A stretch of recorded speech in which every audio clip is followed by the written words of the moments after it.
എൻസൈക്ലോവിങ്സിൻ്റെ പുതിയൊരു വീഡിയോയിലേക്ക് നിങ്ങൾക്ക് ഏവർക്കും സ്വാഗതം. ഈ വീഡിയോയിലൂടെ നിങ്ങളുമായി ഷെയർ ചെയ്യുന്നത് വിറകിൻ്റെ വിലയുമായി ബന്ധപ്പെടുത്തിയുള്ള ചില അപ്ഡേറ്റുകളാണ് ഉൾപ്പെടുത്തിയിട്ടുള്ളത്. നമ്മുടെ വീഡിയോ സാധ്യമായി കാണുന്ന സുഹൃത്തുക്കളാണെങ്കിൽ ആദ്യമേ തന്നെ ചാനൽ ഒന്ന് സബ്സ്ക്രൈബ് ചെയ്യുക. അപ്പോൾ നമുക്ക് വിശദാംശങ്ങളിലേക്ക് കടക്കാം. LPG പ്രതിസന്ധിയുടെ സാഹചര്യത്തിൽ വിറക് വിലയും കുതിച്ചുയരുകയാണ്. ഹോട്ടൽ മേഖലയിൽ വിറകിന് വലിയ തോതിലാണ് ആവശ്യമുയരുന്നത്. സംസ്ഥാനത്ത് വലിയ തോതിൽ വളരുന്ന വ്യാപാര മേഖല കൂടിയായ റെസ്റ്റോറൻറ്റുകൾ LPG പ്രതിസന്ധി വന്നപ്പോൾ പൂട്ടുന്ന സ്ഥിതി വന്നിരുന്നു. ഇപ്പോൾ LPG ലഭ്യത താരതമ്യേന കൂടിയെങ്കിലും ദൈനംദിന ആവശ്യം നിറവേറ്റുവാൻ കഴിയുന്നത്ര അളവിൽ ലഭിക്കുന്നില്ല.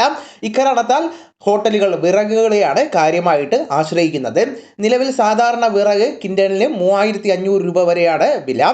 ഇത് പശ്ചിമേഷ്യൻ സംഘർഷം തുടങ്ങുന്നതിന് മുൻപ് 2600 നിന്നായിരുന്നു ആരംഭിച്ചത്. 1000-ഓളം രൂപയാണ് പലയിടങ്ങളിലും വിറകിൻ്റെ വില കൂടിയിരിക്കുന്നത്. പുളി വിറകിനാണ് എങ്കിൽ 4000 രൂപ വരെ നൽകേണ്ടതാണ്.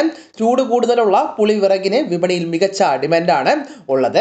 അതോടൊപ്പം തന്നെ മറ്റ് വിശദാംശങ്ങൾ പരിശോധിക്കുമ്പോൾ നമുക്ക് വിറക് എത്ര വില കൊടുത്താലും കിട്ടാൻ പ്രയാസമുള്ള സാഹചര്യവും നിലവിലുണ്ട്. 2-3 ആഴ്ച കാത്തിരുന്നാണ് വിറകിലോട് എത്തുന്നത്. കാത്തിരിപ്പ് സമയം കൂടുന്നത് ഉയർന്ന ഡിമാൻഡിൻ്റെ ലക്ഷണമാണ്. സ്വാഭാവികമായിട്ടും വിലയും ഒപ്പം ഉയരുന്നതാണ്. ഇറാൻ ഹോർമുസ് കടലിടുക്ക് ഇന്ത്യ അടക്കമുള്ള സൗഹൃദ രാജ്യങ്ങൾക്കായിട്ട് തുറന്നു വച്ചിട്ടുണ്ട് എങ്കിലും നിലവിൽ കടലിടുക്ക് കടന്നു വരുന്ന കപ്പലുകളുടെ എണ്ണം താരതമ്യേന കുറവാണ്.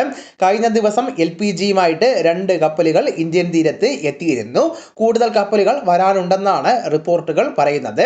LPG ക്ഷാമം ഇപ്പോഴും ശക്തമായിട്ട് തന്നെ തുടരുകയാണ് എങ്കിലും അടിയന്തരമായിട്ടുള്ള പ്രതിസന്ധികളൊന്നും തന്നെ നിലവിലില്ലെന്നാണ് സർക്കാർ വ്യക്തമാക്കിയിരിക്കുന്നത്. വളരെ പ്രധാനപ്പെട്ട ഈ വിവരങ്ങൾ നിങ്ങളുടെ സുഹൃത്തുക്കളിലേക്കും മറ്റ് ഗ്രൂപ്പുകളിലേക്കും കൂടെ ഷെയർ ചെയ്യുക. നമുക്ക് തുടർന്നും വിജ്ഞാനപരമായിട്ടുള്ള മറ്റ് വീഡിയോസും ആനുകാലിക വിവരങ്ങളുമായിട്ട് വീണ്ടും കാണാം. അതുവരെ ഗുഡ് ബൈ.